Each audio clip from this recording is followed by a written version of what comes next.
ils ont de la peine à comprendre pourquoi le gluten n'est pas forcément mauvais. Parce que on leur a mis dans la tête que le gluten, c'était inflammatoire et il fallait arrêter de manger aussi gluten, du lactose, les produits laitiers, c'était de la cochonnerie. Après, on met tous les produits laitiers dans le même sac, tout le gluten dans le même sac. Comme je disais tout à l'heure, on a du bon gluten avec des farines de camut, des farines anciennes, donc un blé qui ne va pas être transformé. Et on a le gluten moderne que l'on va trouver dans des pâtes mie industrielles, des viennoiseries, etc.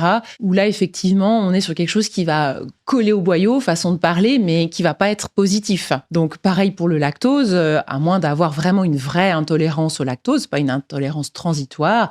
Vous prenez du lait de brebis, du lait de chèvre versus du lait de vache avec des caséines pro-inflammatoires, l'effet va être différent, et sur le corps et sur la digestion. Donc, il y a tellement ce côté un peu manichéen sur la nutrition, tellement tranché, ça c'est bien, ça c'est mal, que là, le patient, quand je lui explique ça, des fois, il a de la peine à comprendre, et puis après, il le voit sur lui. Et puis, il me dit, ah, oui, c'est vrai, c'était juste, mais il a fallu le prouver pour que ça soit intégré.